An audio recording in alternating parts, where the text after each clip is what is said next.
Thank you, League of Women Voters, for hosting this event. I think the question was, why am I running and what do I see as a need in the town council? I'm running to fill a void that I see and have felt since I've been a native here, born and raised in Chestertown. And I have always felt a need for leadership that felt as passionate as I do about people. I believe I come from a place where you don't feel the love, you don't feel the energy, you don't feel the resources and attention poured into people. And I always promise myself, if I ever come of age and get my mind right, I would become that candidate that I would vote for myself. And if it's anything I would love to see change in town council, it would be passion. I wouldn't want to just see lawmakers as dead as pieces of paper that they read. I want to see passion. I want to see care. I want to see emotion. I want to see concern. I want to see intelligence. I want to see people that care more about public service than self-service.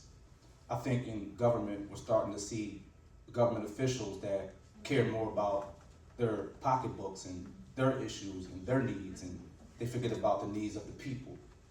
I will never forget about the people because I came from the people. I came from the lowest rungs of people. I came from where you feel every stone in your shoe when you walk. Can you hear me? 2 minutes. Oh, am I going over time? So sorry about that. You are. I have a lot to say, really passionate about this issue. It's fine. Thank you.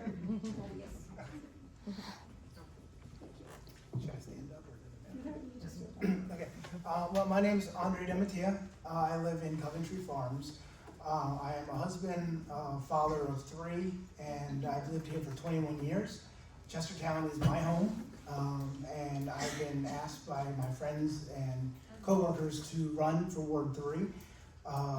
It took a little bit nudging to do because, you know, it's everyone's so busy, and I decided that it was time for me to run. I love Chestertown, and I think we have some improvements that we could be doing over here. I am a business owner in Chestertown. I have a business in the incorporated town limits, and I know how difficult it is to have a business in town. I've been dealing with the town for since 2018, and it's hard to do business in town. So I am running to help the community, not just in one particular segment, not just business or residential, but I'm here to help our town grow. Some of my priorities are to help economic growth in Chestertown.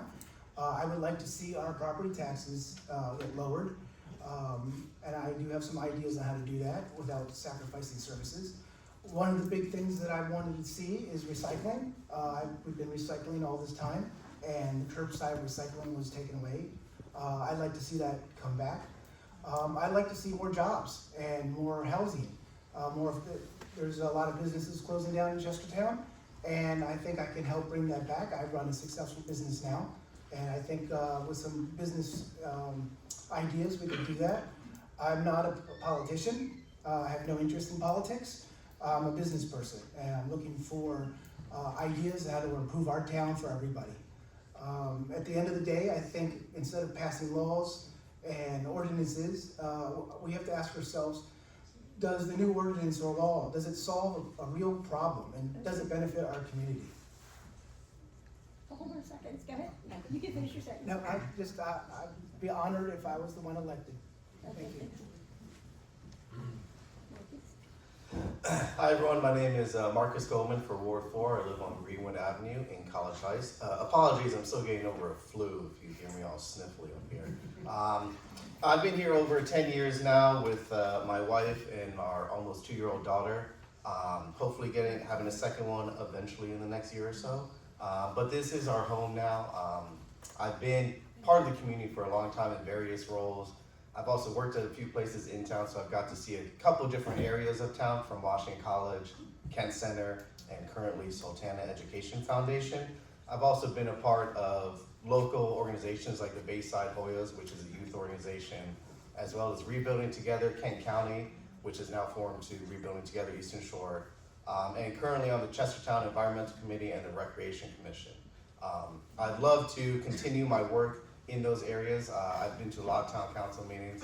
The original thought would be mayor, but I think Megan Eflin is so great that I let her take that role, and I'll come in behind her to take her council seat, hopefully. But I really want to keep going the momentum with Bailey Park and revamping that to make it something really useful for all people in the community. Working with the new neighborhoods in the north on Sheila Road and by the YMCA, trying to connect those to the downtown, as well as the 213 corridor businesses, trying to help those, revamp and help the ordinances to help those businesses be the best that they can be, and maybe have some new ideas about how those are going to be revamped to help the town in other ways that are kind of the town council currently has changed ordinances and zoning in that way that I can explain later. And thank you very much. And I want to note that we could all see that timer over there, so I would call your attention to that. Thank you. Mr. Lazar? My name is Stephen Lozar. I lived in Chestertown for 21 years. Most of you know me as a sergeant with the Chestertown Police Department, and after 19 years, I retired in May of 23. I bring institutional knowledge on how Chestertown operates day to day. And I think with combined leadership experience, we can do great things. I also bring the leadership experience as a U.S. Army veteran who served on active duty during 9/11.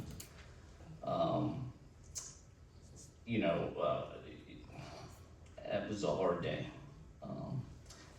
But I think this combination of my military service and law enforcement leadership allows me to contribute immediately and make informed, practical decisions. Some of the things I'd like to address is curbside recycling. It's long overdue, we need it back. I would also like to restart the Neighborhood Watch program, which has been defunct now for almost 25 plus years. And the most important thing is increased transparency and communication from Town Hall, for sure. We need more. Thank you. Mr. McGuire? Good evening, everyone. My name is Ryan McGuire. First off, thank you for showing up and showing some interest in this special election. For those of you who don't know me, my partner and I moved to Chestertown in 2023. We fell in love with the town, and my remote work allowed us to come here and set up our roots. My background professionally is in nonprofit fundraising, so I have experience managing large, complex budgets with lots of stakeholders and lots of people interested in where money's going and what it's doing to best serve the organization. Beyond that, I work hand in hand with organizations who provide relief, park services, and general funding for organizations that do a lot of good in the world. And I think that principle and that driving principle is really important here for Town Council. Beyond that, I am the president of my HOA. That has taught me a lot about managing expectations, community relations, and working within really tight budgets.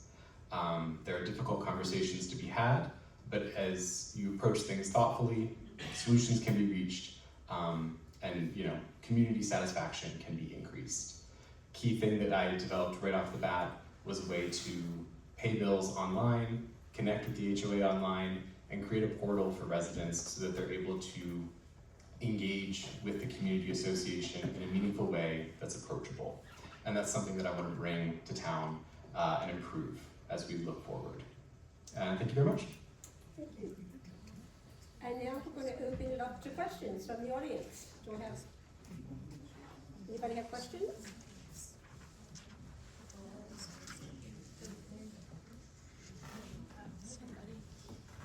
Well, very everybody don't speak at once now. I'll do the first one. Well, okay, Oh, there we go. The microphone is over there, thank you. I have a really booming voice. Do I need to go to the microphone? We can hear you. Well, maybe not everyone can hear you. It might be helpful. I know, up here, yeah. Okay, I'll go to it. I always ask that because I've never been told that I couldn't be heard.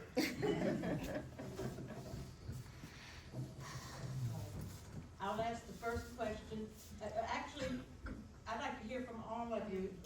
There was some discussion about property taxes in there, in the openings, and we all complained last year about taxes going up. I remember when the bills came through and people were shocked. Oh, and I forget, I'm sorry. Thank you. Poke me when I let go again, okay? I would like to hear thoughts on how this might be possible to moderate property taxes here in Chestertown. Okay, Mr. Bobbitt, you go first, answer? I think we have to have a collective conversation about that, and look at, how much revenue is coming in, ways we can save money and get your taxes down. Depending on area and age, I'm a proponent in subsidies for elderly. So that's a conversation that we would have to have. If I become councilman, I would aggressively ask to look at the numbers. Mr. Dean? Okay, I'm gonna need a lot more than 2 minutes, but I'll try to make it brief. So Chestertown, we pay the highest local property tax allowable by law, from my understanding.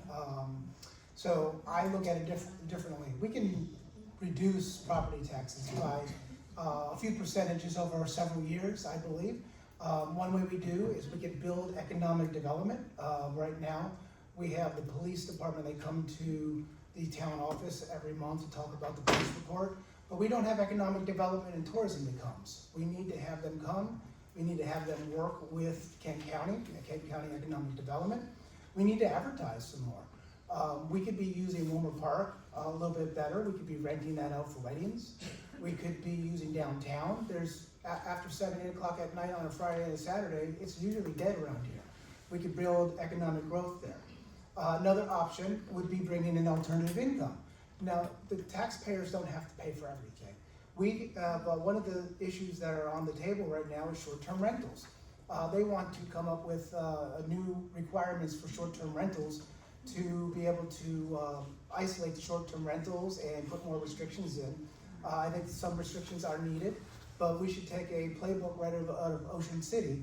Ocean City does a 3% occupancy tax on short-term rentals and hotels. If we just added a 3% occupancy tax on the short-term rentals, we bring in over $250,000 a year just on short-term rentals. There's other things as well as the marina. We could look at different effective ways of managing the marina. We could get corporate sponsors to come in and sponsor the marina. I own a business. We give a lot of donations every year. I don't know why we couldn't have other donations come in. Some of the ideas that I have with recycling as well is get corporate sponsors to come in to help pay for the recycling as well as fireworks. Again, there's a lot more to this in 2 minutes, so that's the best I can do in 2 minutes. Thank you. Mr. Goldman? All right, so I'll say a couple of similar things that Andre said, as well as the short-term rental tax would really help kind of offset some of that money. But I also know, as a recent home buyer in the past few years, my first year in, my tax assessment went up $50,000 without doing anything. And going through this process of repealing it and fighting it and then having it go down is so tedious that why are we doing this whole process and making everyone jump through these hoops just to lower the taxes when everyone can do this? All you have to do is do it. So trying to research and how to get around that, to not be raising people's taxes so upfront like that without reason would be really good. The short-term property tax would be great. Getting more tourism here is definitely a big thing to get that. Part of that though is having more rooms for people to stay in, because right now at this moment there's really not that many places to stay, especially in Chestertown besides the 2 hotels. If you remember during COVID, pretty much all the bed and breakfasts closed in town. So trying to find ways that we can revamp and reopen maybe some of those places. The Marina, possible hotel, and the Armory would really help with that in the future. So trying to get those projects up and moving as well could help with that. Mr. Lazar? Mine's gonna be a little shorter. We're gonna be focusing on core services and, long-term planning. Long-term planning will, ease the sudden tax increases and, really protect the town's future. We need to focus on economic growth and housing, for sure. There's room as the Hack Drive and Sheeler corridor grows daily. That's adding to the tax base, which we can look at the budget, go over, fine tooth comb, and see if we can reduce taxes. Wouldn't it be nice to reduce taxes by a penny, 2 pennies? That's what I would do. Thank you. Thank you. Mr. McGuire? Thank you. I think growing tax revenue is a great opportunity. I think the gentlemen that spoke before me have all kind of outlined some really strong ideas to grow the tax base. I think it's important to be mindful. We don't want to tax businesses out of Chestertown. We don't want to tax short-term rentals out of Chestertown, right? Those are both really important fixtures that bring new bodies into town and stimulate the economy in other ways. An area that I think is pretty interesting is the parallel services that Chestertown receives and pays into. By a couple of estimates, those parallel services cost the town annually $600,000 to $900,000. And those parallel services between Chestertown and Kent County need to be discussed. And I think as on council, I would be an advocate both at the town level to help relieve some of those duplicate services and also at the county level. It's a conversation worth having. We are paying for double the road work, double the police force. And if we are able to relieve some of that, by estimate, we would have relief in the range of 10 to 15 cents per $100 assessed on your taxes. So roughly 5% on your tax bill per year. Thank you. Any other questions? Yes? Hi, I would like to direct this question just to Ward 4 candidates. And I do that because it's about broadband deployment, and I think it would be unfair to have this Ward 3 address it because of Andre's business. So I was a member of Chestertown's IT study group a couple of years ago. We made a recommendation to town council trying to utilize federal funds to expand broadband deployment. That went nowhere. If you see this as an important issue for Chestertown and the surrounding county to have high-speed broadband, what would you do to bring it to town? So you're talking Ward 4, correct? Yes, please. Okay, so, Mr. Lazar, you could, oh, no, excuse me, Mr. Baldwin, you could go first. Okay. Yeah, I think I remember a while back Verizon digging a lot of holes, but nothing really came of it. So I think having broadband internet is really important in town, especially in the last 2 or 3 years. We've seen students go home for, like it's gonna happen next week with a snow day or during COVID. And even though these students have laptops, it doesn't necessarily mean they have the best internet connection. I lived out in, right outside of Betterton for 2.5 years and pretty much lived without internet and cell service. And without internet and cell service, you're really disconnected out there. So having a way that we can connect the county and the town together would be really great. Finding funds, because of the area that we're in, we do qualify for a lot of funds of underserved communities, and there are a lot of grants and funding opportunities for underserved communities to bring broadband to those areas. So exploring some of those options, we would definitely qualify for a lot of those and applying to those grants to help finish the funding and connect the town. Mr. Bizarro, too? As Marcus already said, everybody needs internet. Everybody's gonna have to have internet. That's gonna be the way of the future. That's how these kids are gonna learn. We should have it by now, and I think, the broadband services that are coming in, at a rapid rate, I think we need to keep that up. And, we can find funding, like Marcus already said, there's grants out there. And I think the town's worked on some of those, but we need to find more. And my goal is, I would support everybody having broadband internet, high-speed internet. So I would try for that. I think, as we all agree, connectivity is incredibly important. I think it's a three-pronged approach in terms of solution. First, with new construction, there's opportunities there with zoning and permitting to require built-in connectivity within new homes. That we have presence of broadband internet in Ward 3, Ward 4, and all over town. We need to encourage developers to spend a little bit more money to build that connectivity into homes. The second piece is, in terms of affordability, we need to be advocates for resources out in the community. There are programs that offer internet services at reduced rates based on income thresholds, based on students in the home. There are many, many programs out there, federally, statewide, and even from nonprofit organizations. So we need to build awareness of these tools.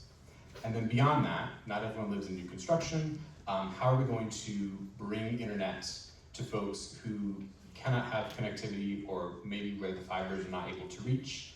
There are programs out there for little hotspots, little jump spots. And again, it comes down to bringing awareness and helping the community find the resources that are out there. They are present, and part of this job is connecting with the community to make sure that they have access to the resources that they need, and they might not know that they have available to them. Thank you. Okay, I think it's probably only fair that we ask the other two candidates. Mr. DeMatteis, do you have any comment you'd like to make on that? There's quite a bit.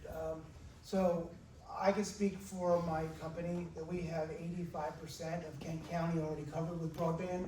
The entire incorporated town limits of Chestertown already has broadband. We work very closely with the state broadband as well as the BEAD program for bringing internet to Chestertown. We work very closely with the commissioners in Kent County. My company's won over $150 million in grants, and we have almost all of Kent County covered. The places that we don't have, there are other ISPs that are already there. But there are grants out there for areas that don't have internet. Grants are only eligible for areas that are low density, less than 8 homes per mile for farms and farmlands.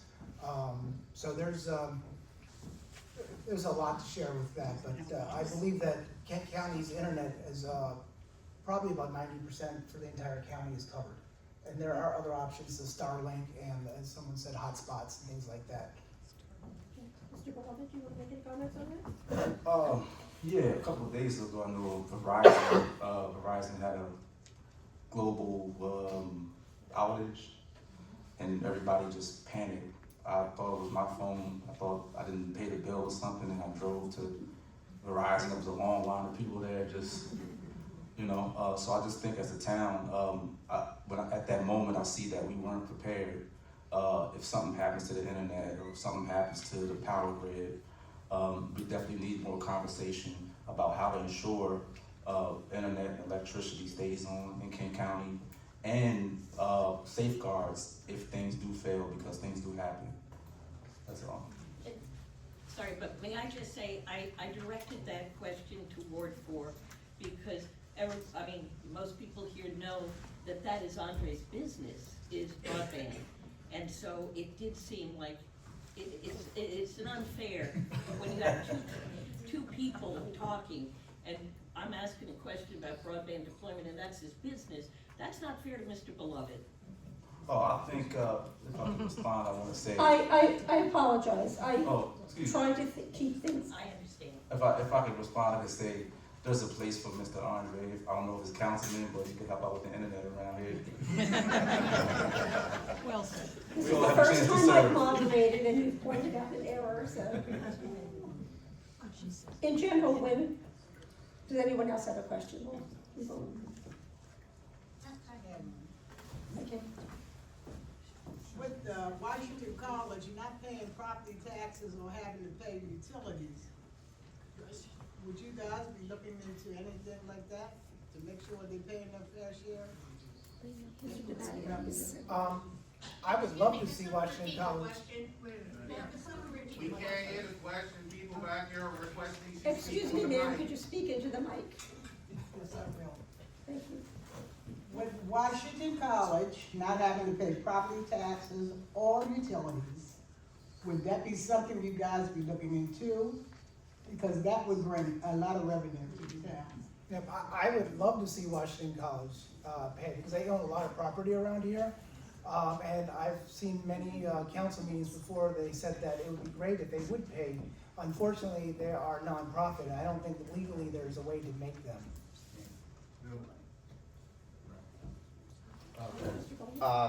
Yes, kind of same thing, you know, we made Washington College pay, so would all nonprofits, including this church would probably have to pay taxes on it. There is a solar, if you don't know, there's a solar array coming to John Hanson Road that's gonna be paying for all of town's utilities. And with that, everyone in the town can also sign up for community solar to get 10 to 15% off your bills too, which kind of, if you're thinking, I mean, instead of Washington College paying, this is really gonna help the town save a lot of money. I think it was like over $300,000 a year that they spent on utilities. And it's gonna help everyone in the community pay for their utilities as well. So that's something to look forward to in the next year or so, that will kind of offset that, taxes that you're thinking about.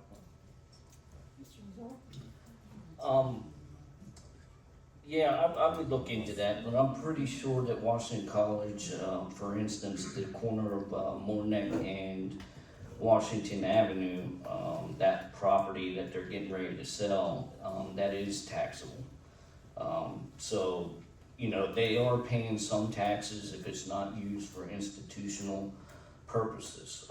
That is my belief. I'll have to look more into that. But yeah, you know, I'm all about fair share of taxes. You know, I think I certainly share your frustration when the tax burden isn't seemingly fairly shared across all of us who live in Chestertown. Washington College, based on its filing status, as we mentioned, is exempt from many of those taxes and many of those utilities. As Mr. Goldman pointed out, there are programs coming to town to help defray some of the costs of the energy use of the college. But I would also like to reframe a little bit and view the college as a partner for town. They bring lots of economic stimulus through the student spending. They bring tourism through college visits. Graduates from Washington College stick around in Chestertown and provide thoughtful employment to many in the community. And so while they are not necessarily paying taxes, I do think the college does contribute to Chestertown in various other ways. May I answer that question? Yes. I definitely believe Washington College should be paying some form of taxes. They are one of the most expensive colleges. I think it's like 30 grand a year. Just to, More than that. more than that. You know, come on, like you're making 50, 60,000 a year on each student, and you're in Chestertown. You can contribute to the taxes since you're making all that money. And also, I believe that they, since the maybe 70s, 80s, 90s, I can only speak of my 80s baby. I watched them sacrifice a lot of Chestertown for Washington College, even to the point of just over-policing us on Calvert Street, letting them run through Calvert Street naked on May Day and party till the wee hours of the night. loud music, never bothered them at all. I believe they definitely can pay a fair share of the taxes. And they fired me a few years ago for nothing at all. I didn't sue, I didn't cause a fuss about it, but one day, the last will be first and the first will be last. So if I get elected, I will definitely make sure that we say, hey, why don't you kick in a little bit? Yes. Good afternoon or night, everyone. My question is, with a little backstory, I've been in Chestertown for about 3 years now, and my first interaction was with a homeless individual. So my question is to all of the candidates, do you believe that there is a homeless issue in Chestertown, one, and two, if you do, how would you address this issue? We'll start with Mr. Goldman. I think there definitely is a homeless issue in Chestertown. I used to live on Park Row, so I saw firsthand the same few people living in the park for weeks at a time, even in the winter during the cold times. I think there's a lot that's been done in the past 2 years. With the Shelter Alliance opening up, I think that's gonna make a huge difference. So supporting the Shelter Alliance and what they do, yeah. As well as there's been some other community action with a small pod that was mobile that helped people live temporarily in certain places. Getting that going again, I know there's always, where does it go, what do we do? So, but if the Shelter Alliance can accommodate everyone, that's great. The Driftwood Inn, I know also, and the Comfort Inn, I think, have a lot of people in there as well. So supporting those businesses, because they're helping the community and helping the issue there. But also finding ways that these people can get a job and have a job year round and not just a seasonal summer job or something. So finding these people, getting them off the streets and keeping them off the streets. That's the goal. Homeless is definitely a problem here in town. After working in the streets in 19 years, I've seen many homeless. I've actually investigated several homeless deaths. There is an issue, and everybody knows by now, based on the newspapers and the stuff that is out about me, I am a huge supporter of the Shelter Alliance. We needed full-time shelter for a very long time. I can remember taking people down to Kent Island in the wintertime, just because there was no place to go. So I will support the Shelter Alliance 100%. We will work with them to find funding and to get it rolling. Thank you. I do. I think that the unhoused population in Chestertown is something that needs to be addressed. Like the folks up here have mentioned, the Shelter Alliance is a great resource, and I do think it is important to push that initiative forward, leverage all available grant money in order to help that succeed and thrive. I think beyond that, social outreach is incredibly important. The Kent County Department of Social Services and the Chestertown Police Department have been dispatched to unhoused individuals. They have offered relief, they have offered services, they've offered resources, and sometimes these individuals are not in a position to be ready or available to accept those resources. And so I think a kind approach as a community, being persistent and being there for these individuals when they are ready for that help is incredibly important, and the Shelter Alliance would be a wonderful asset to that. Mr. Gordon? Yes, I read a statistic that Kent County has the highest teen homelessness rate in Maryland. The highest, I think the Baltimore Sun reported that a few months ago. This is a deeply personal issue for me.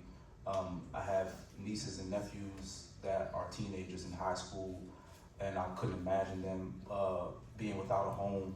You may not see them on the street because grown men recruit them and have them living in their homes, and you can only imagine what they go through trying to secure somewhere to stay. It's personal to me because I myself have once struggled with homelessness, and I almost passed away from it from hypothermia. So this issue was near and dear to my heart. I overcame it, and I've just sought many different ways on how to overcome it. But as a county, I think we can stick together to fight homelessness. Started with investing in businesses that do homeless shelter, year-round homeless shelters. I've been here 21 years and I've seen the homeless. I do support the Shelter Alliance as well. I think we need to work with the county, we need to work locally, and we need to get funding for the Shelter Alliance. I think we could look for grants. Another thing is we should team up with the churches, the local churches and other nonprofits, and try to get funding for them, as well as jobs. If someone doesn't want to be homeless, I know some people don't, they said they don't want to accept the help. But the ones that do want to accept the help, we need to make sure the jobs are available. Right now, we have quite a bit of the buildings and like all the restaurants are closing down, and there's so many vacant areas. If we had jobs there, people would have jobs and they'd be able to support themselves and get off the streets as well. Thank you. Any other questions? I'm gonna take the mic over to an individual then. Okay, all right. Maybe I will.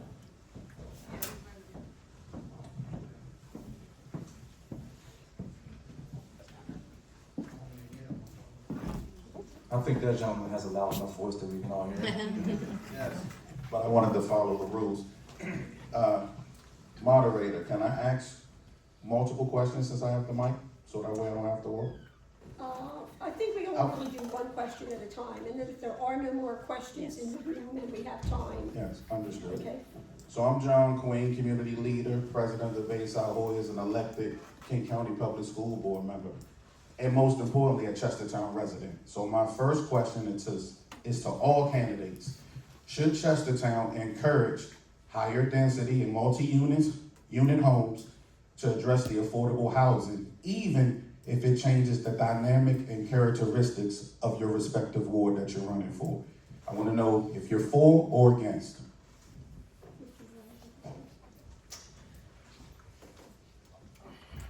I'd really have to investigate it more, but I would be for it, if it helps the, if it helps. I would look into it a little bit more. Yeah, housing affordability is a really important issue here in Chestertown. If you look at it, the average rent in Chestertown is $1,300. And the median income for those who are renting is $27,800. So in order to afford that house, most individuals would have to be working 89 hours per week, which is a lot of hours. Yes, higher density housing is a tool, but we also need to respect the market in terms of real estate and be thoughtful in the rollout of these higher density units. With a lot of development happening, especially in Ward 4, there are opportunities here to encourage developers to set aside sections of their projects in order to accommodate higher density housing to alleviate some of the pressures that the market is under. Yes, I definitely think King County should look into building more affordable houses and apartments.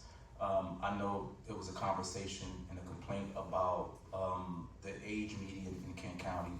I think the age median is 53 years old, and they were brainstorming on how to draw young families back to King County. I think young families will help the economy grow. And I believe we need more children, more young people around here. And I would love to see Kent County restored. I remember growing up and being able to go out and see kids playing football games and basketball games. And we had an arcade and we had a skating arena, and you don't see that anymore because the population is getting older. So definitely I would support more apartment complexes here, more buildings. It would help the homeless issue as well. So definitely would have my support 100%. But also area is important. We want to preserve the historical areas and the natural areas and things like that. I think we can is enough space here to determine the safe place where the apartment complexes could go? There's not a lot of property left in Chestertown to be building houses. I know there's 140 homes that are being built off of Talbot Boulevard right now. They've got ward through Chestertown, Coventry Farms, Phase 3. There's a lot of property over there that could be built. I would support different types of housing, multi-dwelling if it has to be, single-family homes, townhomes. I don't have a problem with that. I think part of the reason why we need affordable housing is, or how to achieve affordable housing, is not just the housing. We need to have more housing, number one. Number two is the interest rates. Interest rates also causes the problems. There's something that the town council can't handle. We can't lower the interest rates. What we can do is bring more jobs, higher paying jobs, better jobs. There's not a lot of jobs, high paying jobs on the Eastern Shore. Most of that's on the Western Shore, and nobody really wants to drive 60, 70 miles. I think we need to do a better job in bringing higher paying jobs to Chestertown and Kent County, and then we will have the money to pay for these more expensive houses. I believe the average single family home is about $340,000. I had some employees that wanted to buy a house in Chestertown. They couldn't afford it. They had to move to Delaware. So it really is a problem, but it's not just bringing homes here isn't going to solve the problems. We need to get higher paying jobs. We need to do tax relief. There's multiple things that we could do, but housing is not the one single thing. We need to do multiple things. So someone who, former renter and someone who just bought a house during COVID, if I waited a week, me and my wife probably would still be rented. I know the issues with buying a house here is crazy. If there is a tax on short-term rentals, that might prevent people who do have the money to stop buying multiple houses and taking those away from families that want to come here. There is, believe there already was zoning changes for the Hack Drive community there to make those more affordable. And actually, I think they just recently changed zoning again. So in my ward, in the Redner's shopping area, one of the plans for the future is to put apartments over the storefronts, and the back area between Gino's and Redner's, there's room there to make a couple of townhouses, affordable housing. So that's, finding space, unique space that we can use vertically, and finding these open green spaces that aren't zoned, but making it zoned so that we can build affordable housing there. It's just trying to utilize what we have while we can, and trying to get more young families here and getting that tax break, for the short-term rentals could stop people from owning 5 homes in one town. Does anyone else have a question? Yes, sir. Could you go to the mic, please? Thank you. I'm sorry, we have someone back there. Kent County has a budget that's about 10 times the budget of Chestertown. Kent County has the most influence of education for our county and for Chestertown, for economic development, for social services, and many other things. It appears to me that the interest and relationship between Chestertown and the county often seem to be adversarial. Is there a path out of this, or is this just the circumstance that we're stuck with? Mr. McGuire? I don't think that the current relationship between Chestertown and Kent County is something that we can accept and kind of maintain as status quo. As we've noted, Chestertown pays into Kent County heavily and then funds a lot of our own operations. As we kind of move forward as the seat town, I think it's important to keep that in mind and meet with folks at the county level. I think we become so absorbed in our work as a town that we forget that there are resources and people above us who we also pay as citizens. And it's time to hold them accountable, to have some of those hard conversations and figure out an incremental way to move forward, for a positive way to move forward between the town and between the county.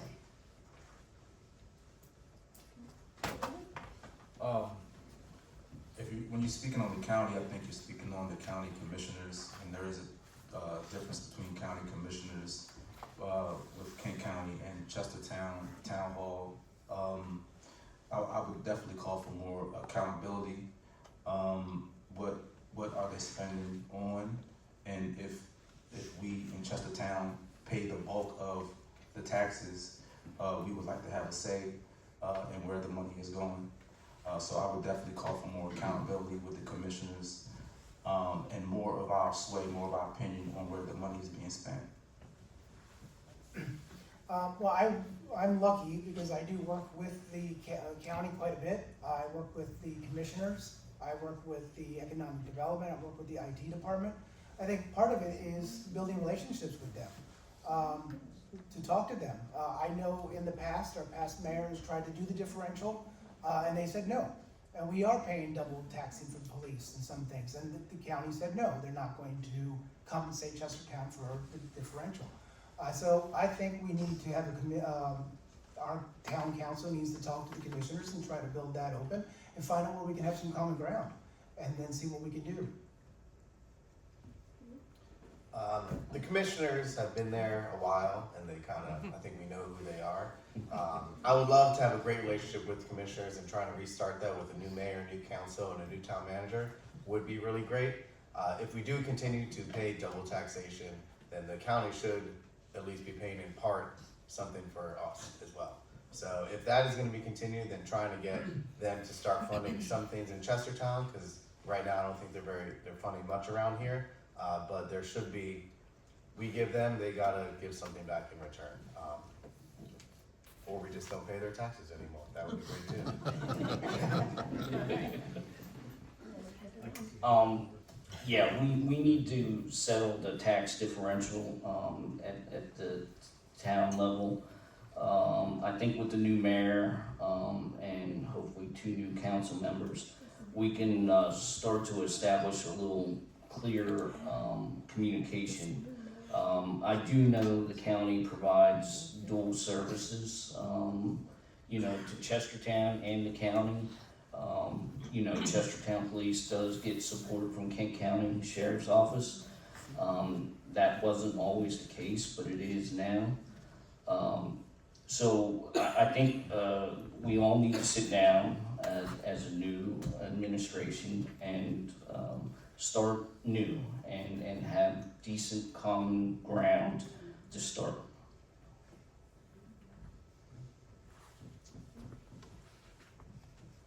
Sir?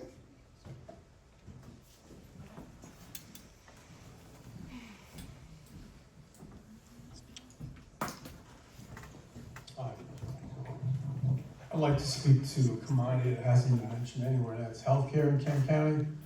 Let me just warn the prospective council members that unless you do something, that hospital's gonna disappear. A little background, when I retired in 21, the hospital's gone steadily downhill to the point where once they finish the hospital down in Talbot County, you'll have nothing here but a glorified ER. Very deleterious to this county that's mostly elderly. So I recommend strongly that you have a very strong dialogue with Shore Regional, particularly Ken Kozel, to see what his plans are for this hospital. And we build it to Excuse me, the do point. you have a question for the, It's a recommendation a recommendation? or a question. I Have think you done like anything? a question. Have you looked into the future about the hospital? I want to say this respectfully about the hospital. I grew up in this town, and I've watched it deteriorate. And even when people are pregnant, they have to drive to Easton to deliver the baby. Well, that's been a long time ago. What's that? That's been 25 years since we. Yeah, but you have human beings here that get pregnant and stuff like that. Mr. Bellman, you're answering your question, please proceed, yeah. Yes. They have a reputation, they call it Killer Ken Hospital, because there are people in our community that have lost their lives at that hospital. And we, as the county, need to invest in that because we care about the health of the citizens here. I will traumatize it, I will make sure that I will fight tooth and nail and make sure that people in Kent County have a place where they can safely get medical attention. and doctor care and all that. So that's near and dear to my heart, sir. So I've been here a while as well, and I've had kids that were born in Chestertown, and we don't have the hospital anymore. They're a skeleton, what they used to be. It was really sad to me when they talked about closing it completely and they end up leaving it open as a skeleton. I would love to see the hospital back to be a full-blown hospital again. We don't have a hospital closer to us. We have to either go to Easton or the urgent care. That's where most of my kids go now, is the urgent care, because there's no real hospital anymore. I would love to see it come back.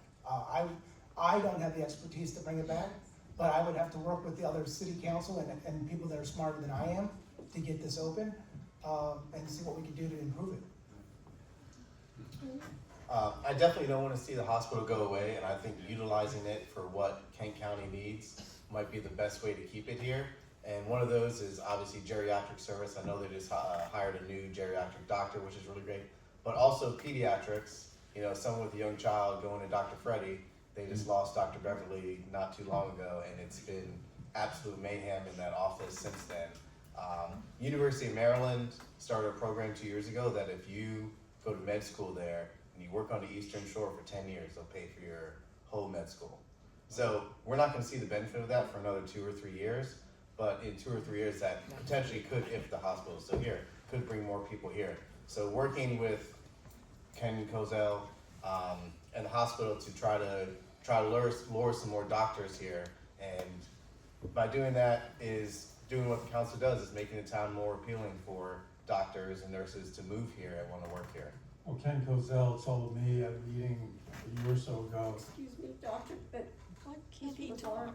They all need to Well, answer that question. let me just say one comment.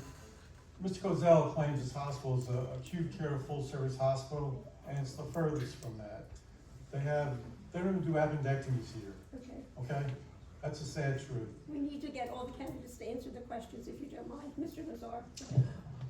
We definitely need to continue to advocate to keep all services in Chestertown. You know, my first son was born here, and my second son, we had to go the whole way to Anne Arundel. I know Ken's been to the meetings that several times, not only just about the oil spill, but keeping services in Chestertown, and we gotta hold him accountable for it. And we're gonna continue to advocate to keep these services and maybe even bring some back. I think you ought to, you know, be able to have a baby in Chestertown instead of going to Anne Arundel. Yeah, I think access to healthcare is important as a community, and I think, you know, a lot of us sitting here have the privilege and the ability to go elsewhere for that care, but there are members of the Chestertown community who cannot. And so it's important to have facilities and operations that satisfy the need of the whole community beyond kind of the operations that they currently have. Right now, that hospital is used as a place to stabilize patients before they are shipped out either by ambulance or by air to other hospitals. This is not a leading trauma center by any stretch. It is a stabilize, keep them alive, ship them out. So looking into how they can expand services, I think staffing is incredibly important, and we need to incentivize getting folks moved into town who can run this place effectively. Okay, we have, yes, sir. Oh, Have a mic? who is first? Is this gentleman? Thank you, sir. I wanted to ask the candidates about an issue which really piggybacks off of the health care issue, and that is public transportation. And we have some, with the aging population we have, and I work in 2 charities that spend their time, you know, I volunteer to drive people to Easton, which is where all of the eye appointments are. And your question for the candidates? I just wanted to say, what can the council do? Yes, I'm asking, what can the council do to provide better public transportation? And what are your ideas on that? That is definitely one of the problems that we have in Chestertown. I see that all the time on Facebook. Is there someone to bring me to the airport? Is there someone to bring me here or there? And some people, there's not even Ubers around here. So it's definitely a problem, especially when a lot of the shopping is no longer here. We have to go to Middletown for shopping. I would like to see the council take that up. I'm not an expert in transportation. I would like to see that come together as a committee to figure out what the options are. How do we get public transportation here? How do we get a little bus to come in here and bus people from their locations? My mom is 94 years old. She can't get around. She can't drive. She doesn't have her kids. She can't go. She can't get a medicine. So that is a problem. And sometimes we're working. We don't have time. We don't have the ability to take her. So it's definitely a problem. It's a problem with my own family. So I think we need to find out how we can get public transportation here. There's not enough population here for Ubers, and Ubers are expensive. I know, I believe Heron Point has the bus services, and they take that. Maybe we could team up with Heron Point.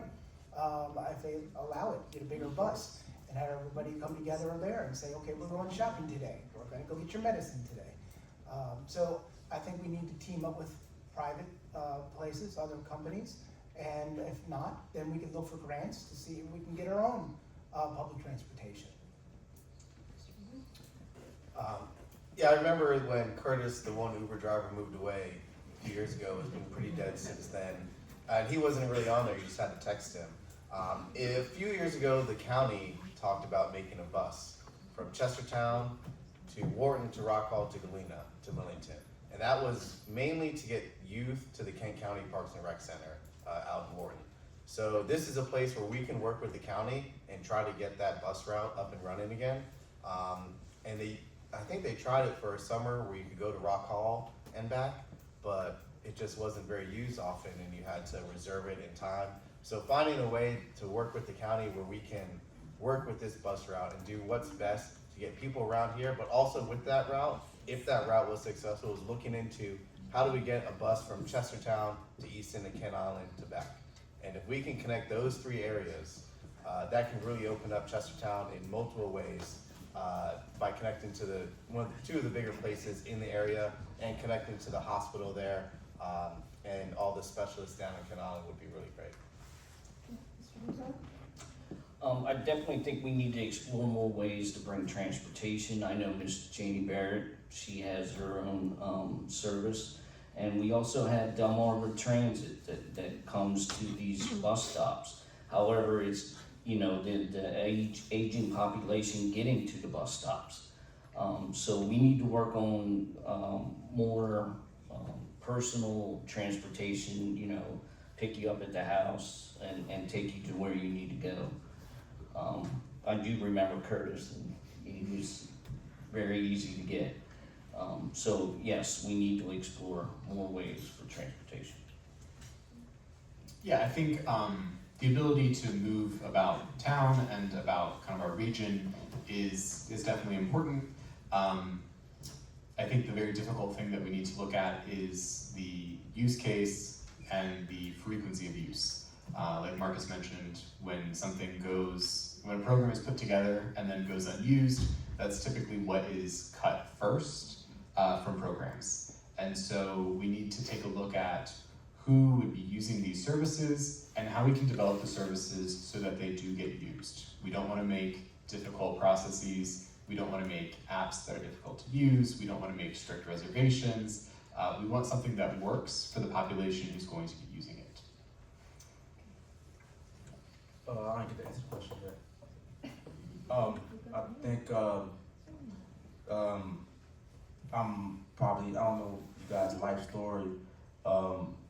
At times I didn't have a car for many years, and Mom, we good now, but at times we didn't have vehicles back then, and we had to try to find ways to get around, to go shopping, food shopping, or the hospital and stuff like that. It was very hard. I wish that they had a transportation service here. As a candidate, that's something I will fight for. That's something I'm running for. I highlighted in one of my 6 points, isolation and safety. At the 3rd Ward, we have communities, lower income communities where they don't have vehicles. And some of the children, they walk to the Y, they walk to the plaza, even at night, and the roads are not lit well, all kinds of things that can happen. So this is personal for me. If I'm elected, I will drive home to the point that we need bus routes, transportation, the whole nine. And Miss Jane, she's my aunt. We'll be working together with them and other people that want to join us in the fight for isolation of communities and individuals. We have time for one more question. Yes? It was mentioned earlier that there were problems with communication between the council and residents. Do you have, and being on the Recreation Commission, I know it's difficult for us to reach out and talk to people.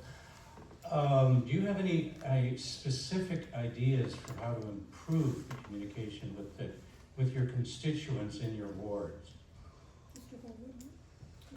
I think a lot of what the town does is just through Facebook, and I think expanding that to much more than just Facebook and even much more than just virtually is ideal. Having somewhat like an office hours time, not where I'll be sitting around waiting, but having time where I will always be able to meet with people. Because this job, what I see, is not just my opinion, it's I'm speaking for the ward, I'm speaking for the town.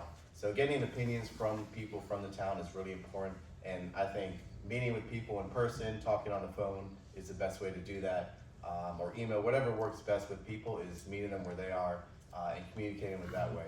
But being open to having those conversations and not shutting ourselves off from the town and from our wards. I know last night the town council discussed doing newsletters with the utility bills. I think that's a great idea. I think that's a start. We need to add to that. You know, in Ward 4, I can speak. I would like to have a town hall with just Ward 4 citizens to discuss what's going on and what we plan on talking about, what needs addressed, whether it be the road, you know, a stoplight, you know, a street light. All that can come out in a town hall that can be done regularly if you cannot watch online or attend the meeting directly. Yeah. So I think, yeah, communication is incredibly important. And as we all know, and we've all heard a million times, communication goes both ways. So first, in terms of from town to townspeople, being proactive with our communication is incredibly important. In the year 2026, we have a myriad of options to connect with residents. We have the opportunity to send out messages through SMS. We have the opportunity to engage with residents on social media, Facebook, Instagram, etc. We can send out more regular emails. We need to look at our IT stack, look at the CRM that we're using, and make sure that we have the right tools in place to be proactive with our communication. Right now, it feels like information is put on the town website and is potentially not intentionally hidden away, but it is hidden away. And you've got to know where to look to find it. The goal here would be proactive, be transparent, and let people know what's happening so that they can react or so that they can plan accordingly. In terms of communication from constituents back to council, we have regular council meetings, but beyond that, I do think it's important to connect with the community, local coffee chats, walking around neighborhoods, connecting with businesses, connecting with residents are all incredibly important. You know, if elected, one of the first things I want to do is take a tour through every single ward with the respective representative. Learn about those wards, learn about the problems that they're facing, so that I can better orient myself to Chestertown life, and the problems that people might be focusing on. I think I'm a highly visible, flavored individual. Like I'm electric. I think people would be interested in politics again. I have a large social media following. I'm a book writer. I reach out to people. I'm in the community all the time, and I know how it feels living in this town to have information go over your head, or you're not even informed at all whatsoever what's going on. And I think a lot of it is because a lot of my constituency don't have an interest in it because it doesn't seem interesting at all. But when you have interesting people in it that are passionate about people and don't want to hide information from people, we will reach out to make sure people know exactly what's going on. So social media, of course, and community meetings. We talked about having community meetings at barbershops and pizza parties, and we even had a proposal about a First Friday, a Black First Friday, where you have one on one side and one on the other. We all just get together, politicians, we talk, we come up with solutions, we hear each other's problems, and we get together as a town and we communicate. It's lack of communication where the breakdown starts. So I want to be the candidate that changes that. That is definitely one of the problems we have here. Unless you're intentional about finding out what's going on with the town, you're not gonna know what's going on with the town. I'm a computer programmer, so I think in computer programming, I think what we need to do is the town manager needs to do a weekly or bi-weekly address on Facebook, do a video post, a YouTube video. I think we need to have newsletters. People need to sign up for newsletters, and we should automatically send out the newsletters. One thing that I don't always follow every town council meeting, and there's no summary.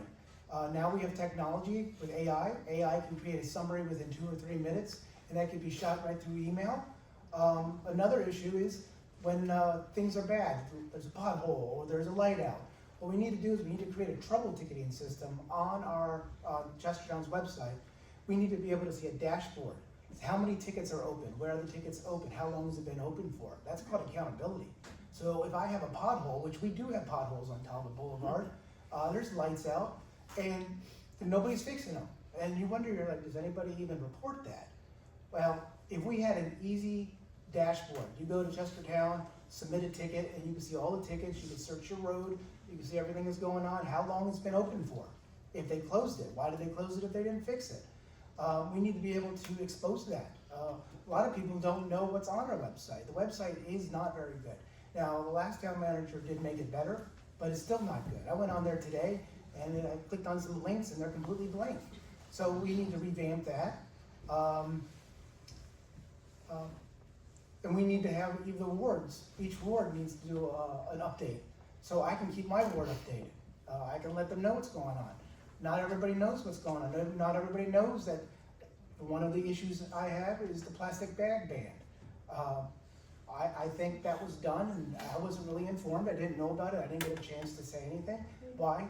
Because I didn't watch every single town meeting. Thank you. So, do we have time for one more question? It's pretty What's this? I don't think so, unless there's a really pressing one. Then we have to be able to do a closing statement. Should we do the Why? question? What's this? If you want to have one more, that's it. Is there one more person has a question? It's actually two. Two more. I just want to circle back to the homelessness thing, because as a business owner and part of a nonprofit that's been working with underprivileged community for over 25 years, the homeless situation, even though there's a shelter and it's awesome, and we're very grateful for it, they can stay at the shelter from 6 p.m. to 9 a.m. I Do think. you have a question? I do. Okay. But the problem is what happens during the day. What happens between 9 and 6. They're not going to go into you can build all the shelters you want. They're not going to go there because there's drug abuse and there's mental health issues. We don't have a shelter. So what happens is for the businesses, they end up in front of our businesses. So what is your question? My question is, I gotta frame it. My question is, would the town consider building something that would not be, I'm not talking about a shelter, but they need a place to be able to be out of the elements. That's all they're looking for. Is that the So question? Okay. that's my question. Okay, that would be our last question. We have to finish up and, okay. We can start with Mr. Lazar for this. Correct me if I'm wrong, but the Shelter Alliance will be 24/7, right? Yes. Okay, and so, with the Shelter Alliance, I think that was one of their priorities is what to do with them during the day. And I think the building that they want to go in, would accommodate that. So I would support the Shelter Alliance's, alignment with the homeless. Okay, Mr. Clark? Yeah, so I think your question kind of alludes to the fact that you don't think that the unhoused population who might be utilizing drugs, which would then not be allowed in the Shelter Alliance, you don't know where they're supposed to go. And you feel as a business owner that you're being unfairly treated because they're hanging out outside of your place of work? Is that? No. No? What No. is, sorry, could you rephrase it? Can you? I'm concerned about that. Okay. They hang out in front of my location because there's protection there. They're looking for a place to go where they just are out of the elements. They don't necessarily want to be in the shelter. So And I've could been you working repeat with them for a long time. So Could you repeat your question? So we Yeah, all my understand? question is the town, I don't know who else would do it unless it's the town, to provide some kind of, they come there, they go to the Methodist church that has like that shelter in the back, okay? They're just looking for some place to go to get out of the elements. And is there some place in this town, and would you consider providing something like that, is my question. Okay, I think we're up to Mr. Beloved. Yes, yes. Yes, they have, I agree with you, they have a saying that says, idle mind is a devil's workshop. So even if you have homeless people staying during the night, during the day, if their mind is not being stretched and educated to get a job, to get in shape, to get off drugs, you're just gonna repeat the same cycle. And it's dangerous to the public at large because they're gonna find places to stay and they get tempted, they may steal something. We have to invest more in not just where they sleep and stay at night, but during the day. So I support Shelter Alliance, 24-hour shelter, and other things we can do to cater and make sure that they are growing. Because you can give a person a fish and they'll eat for a day, but if you teach them how to fish, they'll eat for a lifetime. So I don't know if building another facility would be the wisest, or financially if we even have the money to do that. I think we should continue to put money into the Shelter Alliance. I also think about education and social services that should come and help them. I know my wife's a therapist. I know she sees different people and different issues. And that's what we need, is help with mental health, drug rehab. At my church, we have Celebrating Recovery. Other churches, we should partner.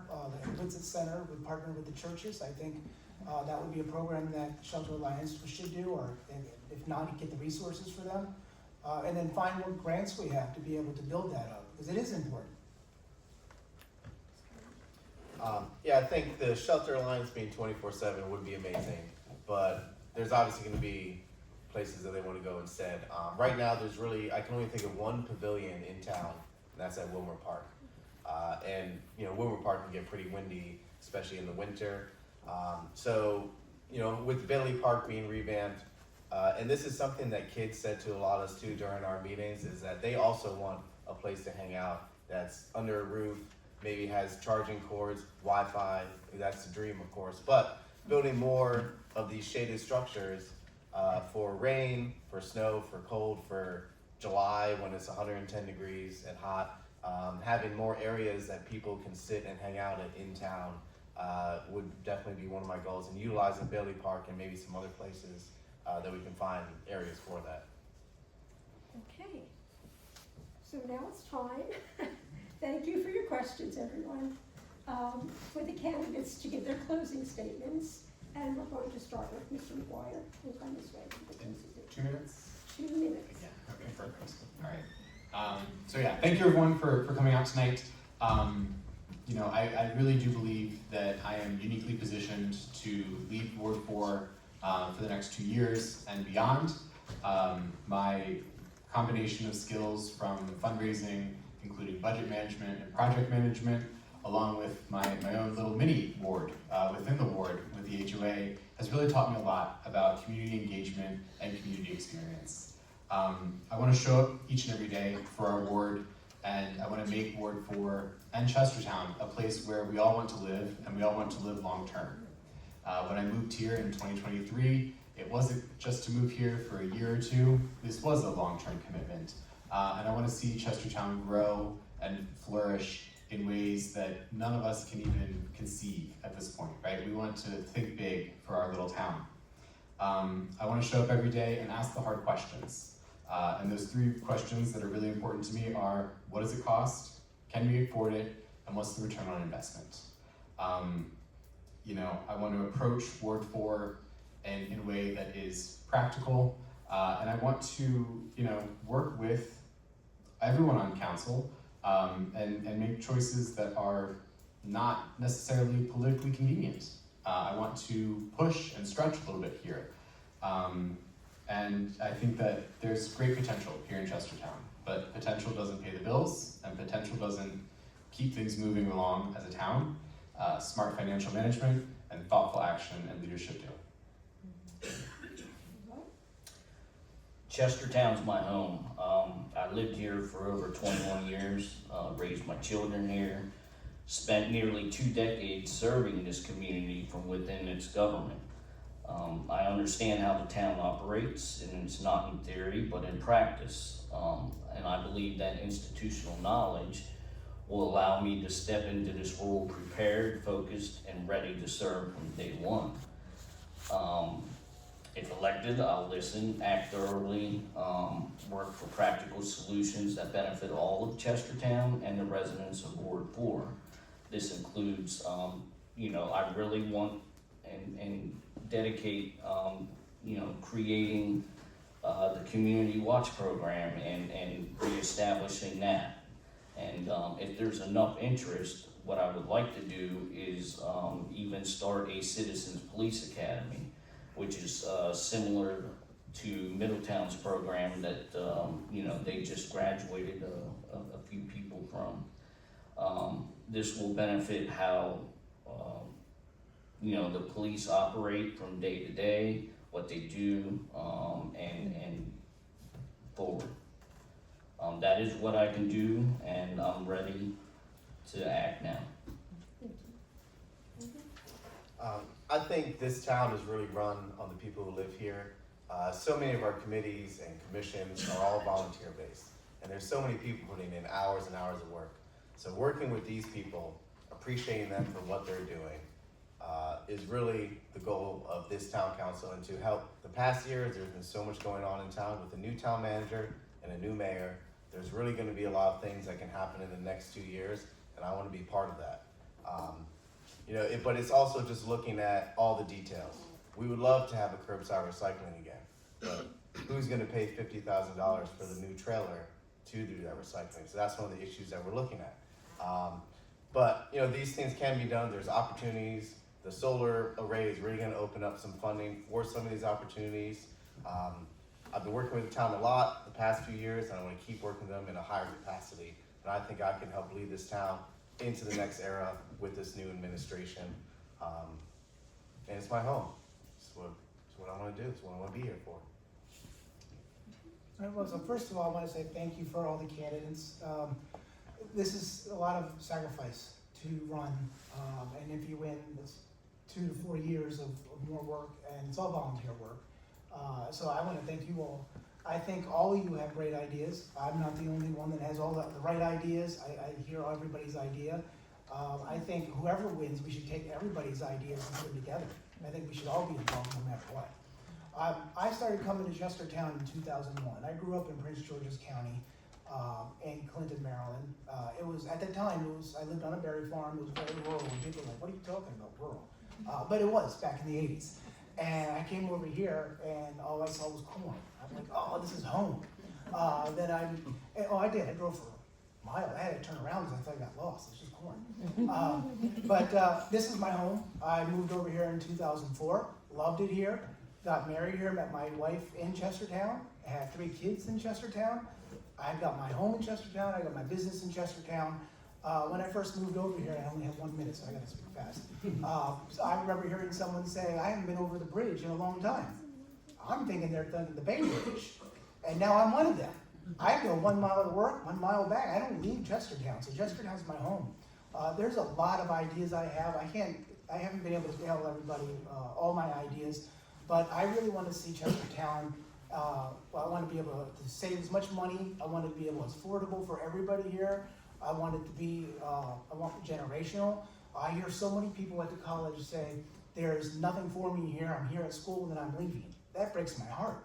I love Chestertown. So I'm here running because this is my home. And I want to make sure this is everybody's home. I want to make everyone happy. There's so many things that we're doing that was hurting our economy here. I just don't have time to tell it all because I've got 4 seconds left. But I love Chestertown, and if I get elected, I would do the best job that I can for everybody and take everybody's ideas. Thank you. I just kind of want to address. I don't know why nobody asked the question, and I'm glad that we as a society didn't focus on this because they gaslight a lot. There was an article that came out about me about being a teen bank robber. I just want to say this. That was 23 years ago. If you're the same person you were at 50 that you were at 20, you wasted 30 years of your life. During that time, I fought my way out of poverty. I fought my way through oppression. I fought my way through mass incarceration. I fought my way through homelessness and drug addiction. I fought my way through recidivism. I fought my way 40 years out of prison because David Wright was my lawyer. He died when shortly after I got the time. I had to study law myself in prison, and by the power of my pen, which is mightier than the sword, through the grace of God, I got myself out of prison. I've been out for 10 years now. I want to bring that same energy to this office, that same fight, that same drive that I used to get through poverty, me and my family, to get through joblessness and homelessness and oppression, and bring it to office and fight for those other young men and women that may feel like they want to go down that wrong route. I want to be the face of hope that we are better than the worst moments of our life. And the past is a good place to learn from, but a bad place to live in. That's all. Well, let's give a round of applause.